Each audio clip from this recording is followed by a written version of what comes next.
at HailTrace, we just launched some updates to our reports.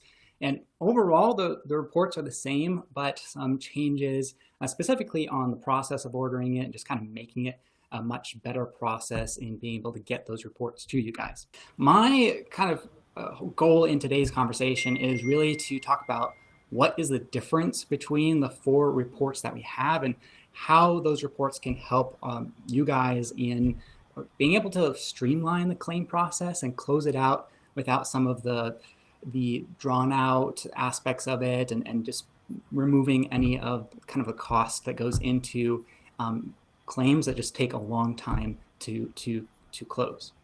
So my name is Colin Hunt. I'm the product evangelist here at HailTrace, and I'm excited to have today Steve Barabas, who is joining us as our lead mapping meteorologist, and then John Jaquette, who is our lead forensic meteorologist, and is going to be able to talk through some of the different reports that we have. So the 4 reports that we have here, starting off, we have the weather history report, then the reviewed report, the certified, and the expert report. But before we jump into those 4 reports, I'd kind of want to get a feel for you guys, be able to kind of introduce yourself, maybe kind of talk through how long you guys have been meteorologists, how long you guys been at HailTrace in mapping and creating some of these reports. Steve, you want to start off? Yeah, sure. As Colin alluded to, I'm the lead mapping meteorologist here at HailTrace. I attained my meteorology degree from Western Connecticut State University in 2012. I have been a meteorologist here at HailTrace since July of 2019. Let's see, I've storm chased. I mean, do storm chasing stuff. I've been storm chasing for about 20 years now. As a company, we've been storm chasing for KSCO since 2020. I've had an interest in meteorology probably since I was like 5 years old. So it's a long history of my interests in the weather that have kind of led me to this point. I'm John Jaquette. I'm the lead forensic meteorologist here at HailTrace. Chances are, if you followed us for the last 10 years, you've probably seen my face. I did a lot of media stuff for a very long time. Been out storm chasing, probably seen me at trade shows. My presence at HailTrace is probably synonymous to HailTrace at this point. I'm one of the very first employees that was here. I started here right after graduating from college. I also went to Western Connecticut State University, graduated in 2013, and then I began my journey here in February of 2014. So I've been here for quite a while and probably mapped tens of thousands of storms over the last decade or so. That includes hail, that includes hurricanes, tornadoes, all that fun stuff, which leads to a wealth of knowledge about everything with severe weather, which has translated very nicely into these more detailed reports where I can be retained as an expert witness. And with my ability to speak about the weather in our forecast videos and everything, I can also take very complicated concepts and ideas about weather and be able to present them in a way that a jury could understand, or other people not in the weather community. It's very easy in the weather community to talk shop and not realize that, it's a completely different language to the non-weather folk, as my wife likes to remind me all the time. Let's kind of start off with the first report, because I think that is probably the most commonly used report that we have at HailTrace, the weather history report. And this report really just kind of gives an overview of all the storms that hit a property and the hail, wind, tornado storms that have hit any location that you pull up. So, Stephen, I know that your team doesn't directly create these reports. I'd be curious to see what your team does, especially with like some of the mapping that you do with storms, how that kind of ends up on this weather history report. Sure, right. So we have a whole team here of meteorologists, and at one point or another, we're all on staff 24/7. So we're always monitoring for hail, wind, tornado. We even map hurricanes. Okay. And the software that we use, when we analyze all these storms and we start mapping them, will be put directly onto our main software online. And that data, the maps that we use when a client will submit a address of interest, they might have a data loss or something like that. If they're getting these automated reports, their address will pin into a location. And if it's within the swath that we have mapped, then it'll automatically be put onto this report for them. And it'll give them the data, the wind speed is like the maximum wind speed of the swath and the maximum hail size of any hail swath that might be included with their address. And there's other data on there as well, like the duration of the storm and things like that, that kind of all ends up on that history report. Yeah, sure. Yeah. And when we're mapping the storms, we have a whole data set that's included in our software. And as the storm progresses and, we kind of finalize things, we'll be filling out data such as, the duration of the individual swath, the wind speed, the maximum wind speed of that individual swath, the maximum hail size of the swath, and then a whole list of the total populate, like house count type blueprint thing that we'll put in there as well. And then that goes the same with our additional to the parent map of the whole swath. So it's a lot of good information. Yeah, and then you guys do that 24/7. So, what tends to be like the most intense days for mapping out those storms, and then obviously that ending up on the report? Right. In general, our busiest time of year is roughly around March to the end of June, and so that's the prime time. Plains and stuff where you get all that air mixing, moist air, hot air, cold air coming in, clashing together, and you get those significant severe weather outbreaks. We had a few of those this year. March 14th is one that comes to mind where storms will kick off as early, maybe before noon, and they'll roll into the early morning hours. Maybe they won't even stop at all. We've had instances where storms will start up a day and they'll roll through 36 hours, maybe even 2 days straight, right? And so we got people on staff during the day, and then as we start getting into the nighttime hours, we shift over into an on-call pattern. So that runs through the overnight hours. So we're making sure that we're having all these storms mapped and covered all hours of the day. Right. Out of curiosity, how long have you had to sit there mapping storms in one continuous session? Man, off the top of my head, I think maybe the longest streak I've personally gone for, maybe 20 hours straight. I know John can probably tell you they've had a lot longer sessions. We've had it lucky, but I know back in the earlier days of HailTrace when the Met team over here was a little bit less of when it was myself and a couple others, I think I pulled in multiple days that were probably not exact. That wouldn't be something that you want to brag about in the world of work, but it just needed to be done. I mean, I put in 26, 28, 30-hour days before where it was getting pretty brutal at the end, but thankfully now we're more than well staffed enough. This was back in HailTrace was basically in the closet era. Nowadays, it's spread out much more where, only once in a while it's a really historic level outbreak where, we have to bring in people who aren't normally on the mapping team and have to put in some really crazy hours and stuff. So right. Weather's going to weather sometimes, Yes. Yeah. And we just hired a new meteorologist. So that brings it up to around 8 meteorologists, I think. We got 6 now. At least the mapping team has. For the mapping team, and then with John, your team together, that would make it 8. And then Taylor makes it 9. And then that makes it 9. So this report, all that data for the hail, wind, tornado mapping that you guys do ends up on the report. And I've kind of seen with talking with customers how they use this report. I kind of see 2 ways. First, it's a great sales tool for contractors, for sales reps who are trying to kind of show property owners that they were hit by a storm. Like a lot of times they don't know they were hit by a storm, and then kind of build some trust and build some rapport with the homeowner or the business owner in kind of trying to get that sale with their company. And then the other side is being able to present this as some evidence for the date of loss. This goes not just the contractors, but the homeowners, the insurance side, adjusters, engineers, all being able to see from that report, hey, this is the different days the storm hit, here's how long that storm lasted, and be able to proceed in going and getting that claim closed out. There are times that the date of loss, there's a lot of questions, and there's a lot of disputes around whether that date of loss is accurate or if it really happened with that storm, and thus the need for having a meteorologist come in and take a look at that date of loss.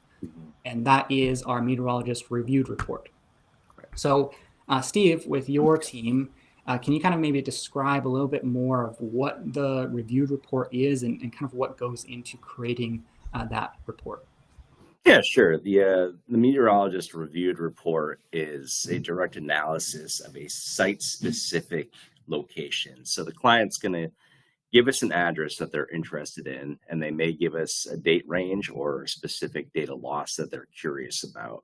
And from there, we'll take all that information.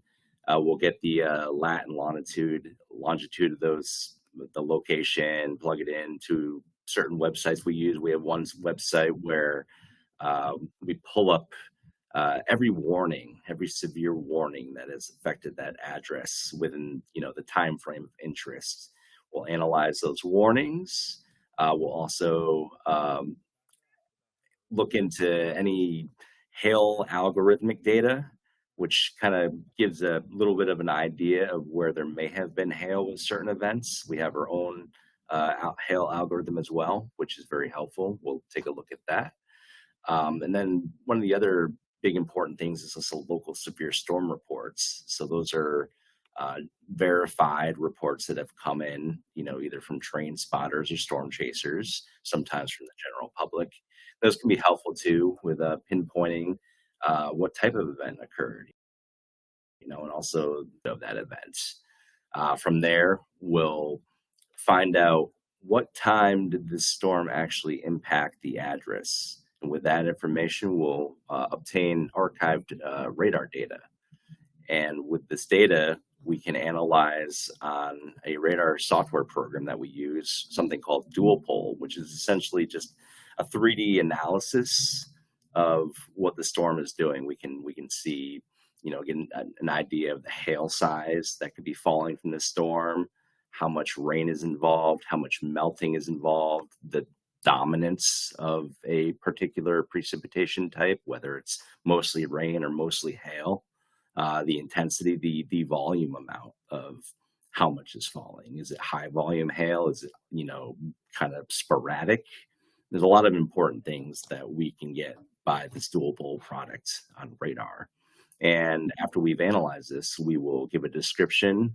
We'll include the date, a time frame in which this occurred and impacted the address, and then we'll also include the algorithm data as well as the warning and local storm reports involved with this event. So it's pretty thorough. There's a lot of good stuff in it. Right. No, that's great. So you kind of take all of that analysis and then write up like a short description and two pages or a page of like whether that storm happened at that location and Right. Right. So out of curiosity, do you know how many reports the team has done this year? Oh, goodness. We're probably close to 2,000, if not surpassed 2,000. We've had a lot of reports, which is a good thing. It shows the importance of our reports and how they're helping people. And so, people really want these types of reports. So we've been getting a lot. I'd have to venture to guess. I don't have an exact number off the top of my head, but if I had to say anything, probably well over 2,000 at this point, and it's only July, or it's August now. But yeah, so. That's Yeah. a lot.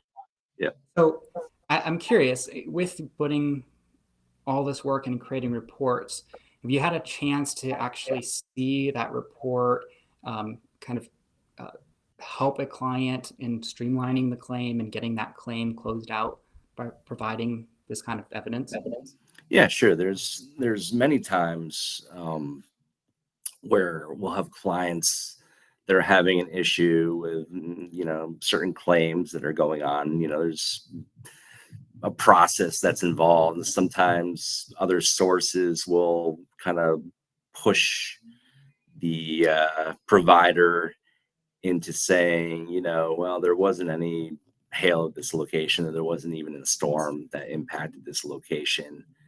And so what we'll do is we'll go, okay, well, I mean, it's possible. And then, the client gives us the information they need, the address and all that. And then we'll go through the whole steps, like I explained, of reviewing and seeing if there's a storm event at the address. If there is, we'll look deeper into it, analyze the whole storm on radar. And I mean, there's been many times where it's been said that nothing had happened at the address, and we find something. We'll find actually a decent hail event or wind event that impacted the address. And we make the report for that. We provide it to the client, and they send it off, and hopefully it works out, So after that, it's out of our hands pretty much. But we find what we find, and hope for the best on their end. So yeah. And then I assume the other side happens where there's a storm that you're taking, that somebody wants you to take a look at, and it just didn't happen. It didn't hit that property. Sure. Yeah, it does. That happens, a good amount of the time as well. So there's times where, it could be determined that it did hail, like people think it did hail there, right? And then we'll go back and be like, well, it didn't. It was a couple miles or a mile to the north of the address or south of the address or whatever. Right. And it's just the range of things. I think people are kind of used to doing like a range, like a kind of like a circumference around the address, but we're site specific, so we are analyzing exactly what happened at the address itself, not near, not kind of close, but what indeed occurs at this address. And I mean, there's times too where it works out too, a client may be just curious, right? A lot of our clients can, drive a great distance to check out some of these buildings and try to get some work off of it, right?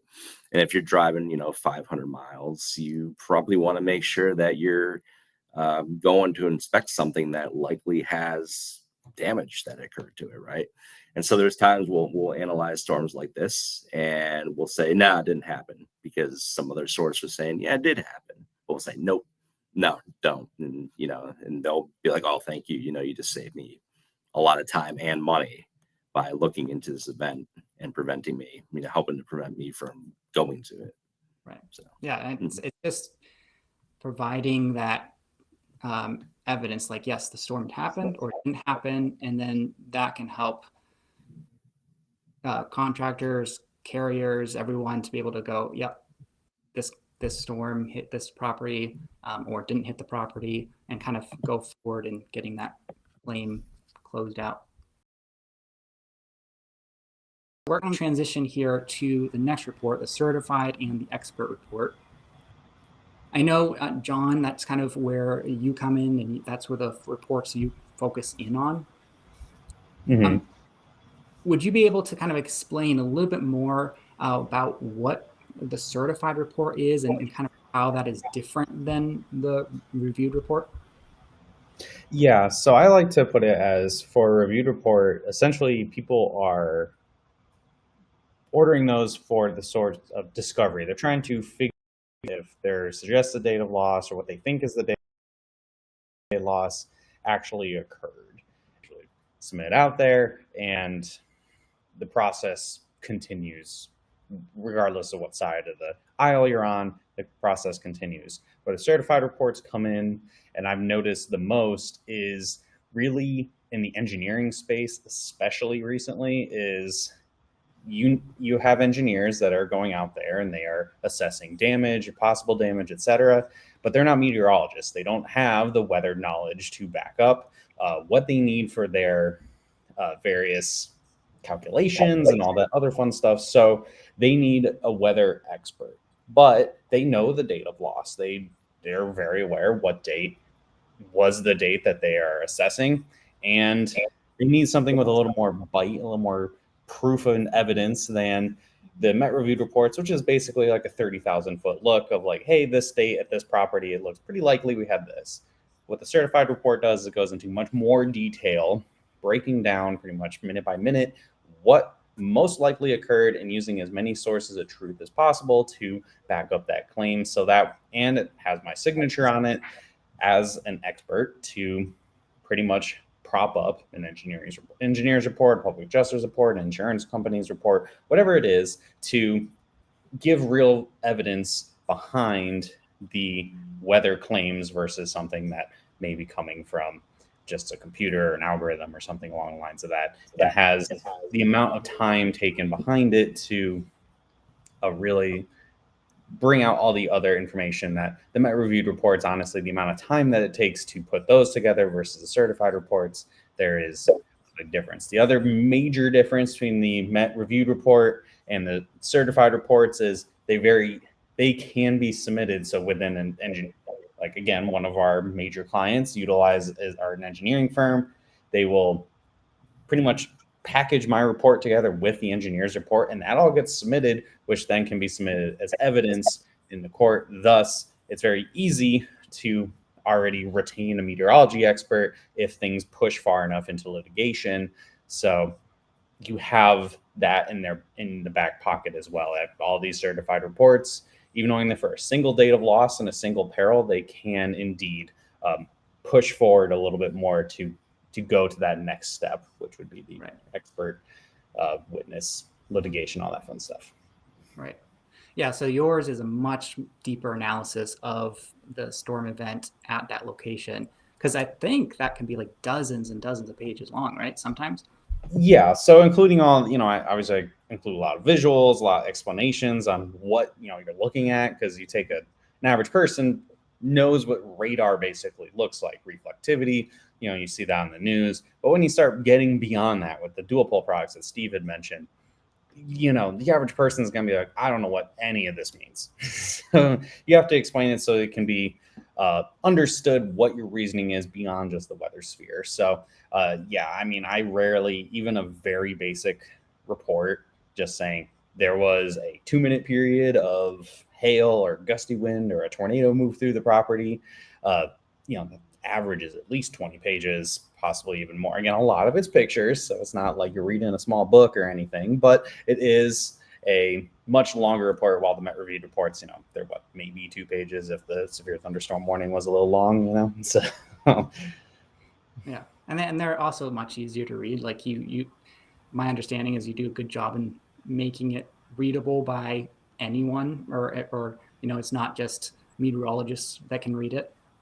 Yeah, these are not they're not like a page turner or something you're going to read at the airport, waiting for your flight, but they do read much easier than something like a really in-depth, like scientific article you read from the American Meteorological Society, breaking down some really obscure weather phenomena or something. I'll read those, but I try to keep it as close to layman's terms as you realistically can while still maintaining that scientific integrity. Right.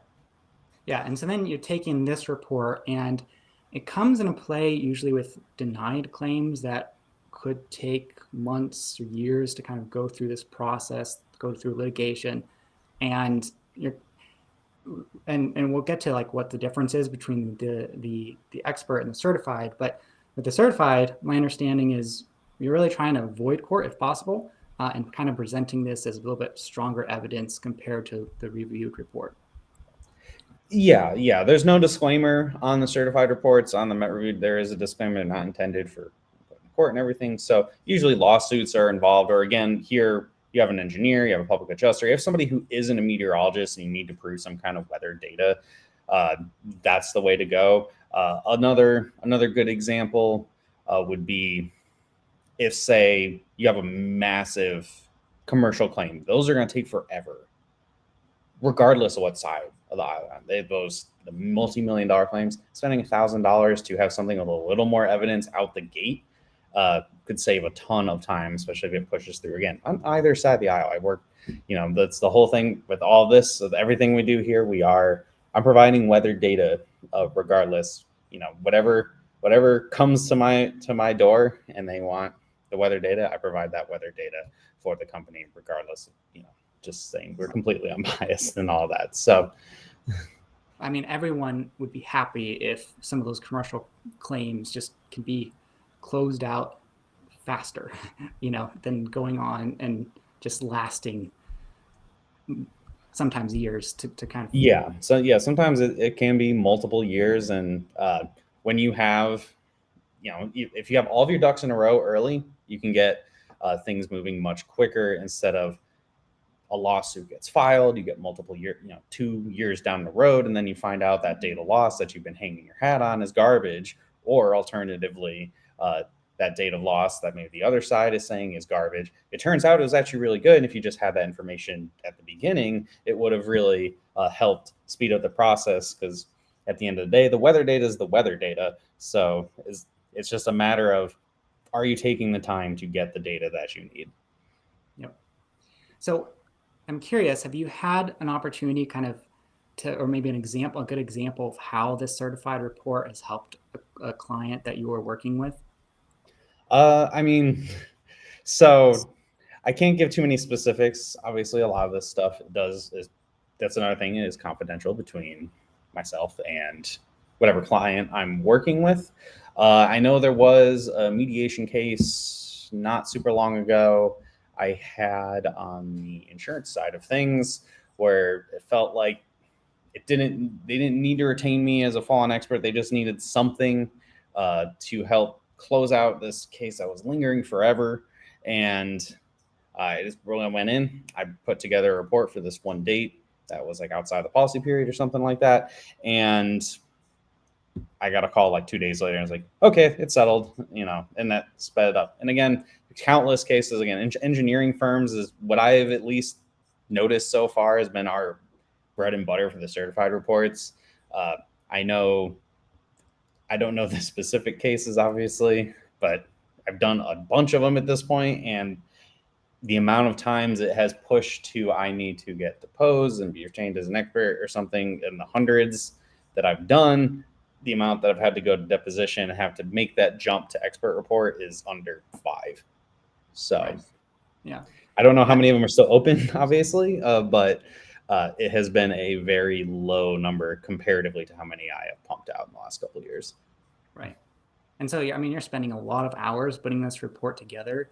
I mean, what did it feel like to actually see, oh yeah, all that work I did helped people and helped this claim to close out? I mean, at the end of the day, if on my end of things, a lot of times, especially certified reports, I'm pretty unaware of what the larger scope is, right? I'm coming in, I'm a single gear within an entire machine that is the court process, the claims process, whatever you want it to be. Knowing that I played my part and everything went fine, there was no issues on my end, always feels good.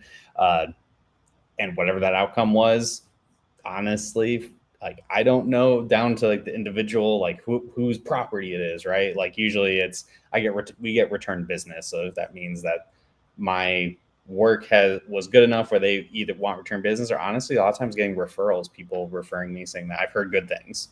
It's like that kind of helps justify to me, okay, so what I'm doing clearly is being helpful. It's clearly making an impact in the industry, because people are talking positively about what I've been putting together. If a client uses the certified and kind of ends up going to court, how does the expert report come into play? What's the difference between the certified and expert report?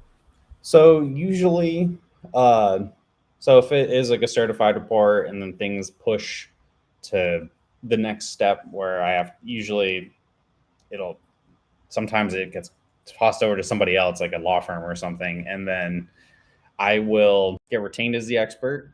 And then more times than not, I have to add some stuff to the report to kind of fluff it out a little bit more, to make sure I'm passing Daubert like 100%, to at least within the realm of what weather is allowing. And so it's usually a small addendum. And then after that, it's more just I'm available for consulting And then if I have to get deposed or go to trial or anything like that, that's really where the big jump is from the certified to the expert. On usually the addendums on expert reports, I have to add more dates. I have to add more information from other sources or something along the lines of that. Again, the certified reports are a single date. The expert reports is the full breadth of whatever I'm being hired to do. So Right. is that Yes. a 10 to 15 year history at this property in Dallas, Texas that's going to take a bajillion years because it hails a lot in Dallas? Sure. Is it a hurricane? Is it a fire case? Like some of the things that are outside the scope of what HailTrace normally offers, like, we're called HailTrace, hail, severe winds, tornadoes, hurricanes, but snow and ice cases, fires, flooding cases, all those pretty much go straight to expert report. They're much more in depth, a lot more research, a lot more usually back and forth consulting and stuff along the lines of that. And of course, the lovely depositions and trial that I'm sure anybody watching this has ever had to be as an expert. Getting deposed or going to trial are always super fun. Definitely the best way to spend an afternoon. So Yeah. So yeah, it's not just like this report you're filling out, handing it over, and your job is done. You potentially could be deposed and end up as a expert witness in a case. So, and you've done that several times, correct? yeah, so I mean, in the world of law that I have learned as not a lawyer and never went to law school or anything, I'm a meteorologist. So I get a little window into the world, and I realized very quickly that not every case goes to court. It's like something like the lawyers that I've worked with will tell me it's like 1% of all of these will actually make it to trial. And based off of the amount of cases I've done, I have gone into a courtroom and testified exactly one time for the hundreds of reports I've done. So I'm sure that'll increase over time, but even people, seasoned veterans that have been doing this for 20, 30 years, I look at their case list and see how many times they've been in the actual courtroom, and it is most likely under 50 times. It is more times than not. The report, it'll settle outside of court for things and reasons that I don't understand because that is not my field of study. But depositions, I think I don't know how many I'm at now. I'm only at like a dozen or so. It hasn't been a crazy number comparatively to the hundreds of reports I put together. So it's usually a pretty small percentage, but thankfully they've almost all happened after COVID. So they've all been on Zoom, which has been fantastic. I don't have to travel across the country as much to do these depositions. So That's great. So obviously you can't get into too much of the specifics of a case, but was there, especially that one time that you were deposed, would you be able to kind of explain on what that was like and kind of how your argument kind of went into that case as an expert witness? So there's one that I know for sure is closed because it was a few years ago. It was a lightning case, which is very interesting. Lightning, presumably, there is not a lot of gray area with it. It either lightning struck or it didn't. And the case I was on, I got hired on to determine, hey, did it actually lightning near this building or something like that? And I went, I looked, and I'm like, yeah, it looks like a lightning strike happened here. And I put a report together saying, yeah, lightning here. And like, well, we have this other report saying it didn't. And I'm like, weird. I learned a lot about the lightning sensors very quickly to become like an quick expert in the inner workings of like the everything within these lightning sensors. Only come to find out that there must have been an error or something, because when I then tried to pull the lightning report myself, it brought up the lightning, and then that closed the case really fast. So my report and all the exhaustive research I did came out to, there was lightning, and there may have just been an issue or something within these reports, and I had helped close the case. I mean, there was other ones where I know my impact basically just proves within a reasonable degree of meteorological certainty that a weather event did or didn't happen. At the end of the day, that is really the gear within the whole machine that I am. And it seems inconsequential sometimes from an outsider's perspective, but being in it, just the fact that you have someone with real expertise to really show evidence behind, yes, in my expert opinion, think that this happened at this time. It ends up with, until I find out way after the case is over, if I even talk about it with like the lawyer, if they like rehire me or something, I go, hey, how'd that case go? They go, oh yeah, what your findings of it between 8:15 and 8:25 was exactly what the homeowner or the building owner or the CCTV video showed. You know, it was like, so it backed up the evidence, and or it was, yeah, you said there wasn't a tornado at the property, and come to find out, yeah, they were trying to pull a fast one. There wasn't a tornado at the property. They had outside evidence that I was unaware of, that would help basically bolster the argument of like, hey, here's this independent person just presenting the data that is available in the world of weather to say what did or didn't happen. He was unaware that the homeowner was recording a video or something. So that's the kind of stuff that ends up, it doesn't happen a lot where I actually find out some of the inner workings of what happens well after the case is over. But finding out, like, oh wow, oh, that's cool. I'm glad that worked out for you. I'm glad the data matched up with whatever the argument may have been at the time. Right. And your job is just to say whether that event happened or didn't happen, and then your job is done from there. So you have taken the stand before? Yes. Yeah, only one time so far. So one time. So was that for you something that was a little bit nerve-wracking doing that? Was that something that they came in trying to discredit you, or like what did that look like, being able to take the stand? I mean, that was another thing where I get a little window into the world of law that, it's not like TV. There's no big surprises, at least from, I guess, in Cleans Court stuff. There's not like big surprises that come out of nowhere or anything. It was less stressful for me than a deposition where, the deposition is pretty open-ended. They're trying to uncover every possible stone to see what they can poke at. At trial, it's really come down to almost like a script. And I honestly, it didn't really bother me too much. I knew what I expected. At this point, I had spent over a year talking about, this one particular case. Like, it was pretty much by memory at this point. And going up on the stand, they're like, oh, they're going to cross-examine you. This is generally what they're going to ask. So I knew what was coming. And I don't really mind talking in front of people, if I'm being totally honest, which I'm lucky to be. I know most people get really scared talking in front of a bunch of people. Especially when I'm talking about weather, it doesn't really bother me too much. So it was a little nerve-wracking that I'd never done it before, but once it was done, I was like, oh, cool. Yeah, I can do that again. That's fine. So. Yeah, that's great. And so that was like, is it somewhat of a short process of them having you on the stand? Just a couple minutes? I was on the stand for about 90 minutes. Oh. And then I think they broke for lunch or something. And then I went home. So I don't know how long the case, I think the trial went for multiple days, but again, I'm one small gear. I come in, I do one bit, I'm done, at least from my experience so far. And then I go home. So it's nothing too crazy. Most of what happened leading up to that point was a lot of consulting, a lot of, reports, multiple depositions, all that other stuff, going back and forth for like a couple of years. And then it all leads up to a trial that I'm up there again for about the length of a short movie, and then I go home. So.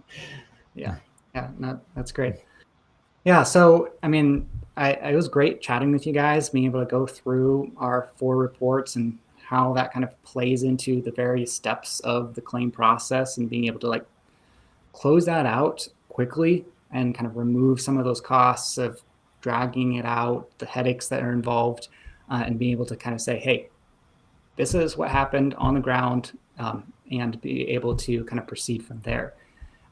For those of you guys are joined us today, I mean, if you are looking for one of these reports, jump over to HailTrace.com.